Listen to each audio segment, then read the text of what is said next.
यो सहकार्यमा हामीले नेपाली कङ्ग्रेसलाई पनि जोड्ने प्रयत्न गरौँ। आज सहकार्यबाट हाम्रो यात्रा सुरु गरौँ।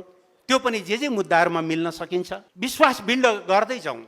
हिजोको हाम्रो बिठो र अनुभव के हो भने नेताहरूको उइसमा पार्टी एकता, उहाँहरूको बिचमा मिसअन्डरस्ट्यान्डिङ हुने बित्तिकै भरङ्ग हुने खालको त्यो मोडालिटी उचित हुँदो रहेनछ।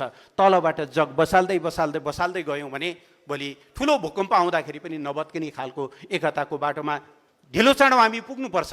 तर आजको सन्दर्भमा मलाई लाग्छ यी साझा मुद्दाहरू, संविधानको रक्षा, राष्ट्रिय हितको संरक्षण, जनताका यी समस्याहरू लगायतका प्रश्नहरूमा सहकार्य आजको आवश्यकता हो। सकिन्छ भने यो सहकार्यमा हामीले नेपाली कङ्ग्रेसलाई पनि जोड्ने प्रयत्न गरौँ। यद्यपि म कङ्ग्रेसमा गम्भीर समस्या देख्छु। अहिले एकातिर उहाँहरू अलिकति दुई धारमा देखिनु भएको छ र भदौ 23-24लाई हेर्ने कतिपय साथीहरूको दृष्टिकोणमा गम्भीर डेभिएसन म देख्छु त्यहाँभित्र। साँच्चै त्यसैको उत्तराधिकारी बन्न खोज्या हो कि जस्तो पनि देखिन्छ।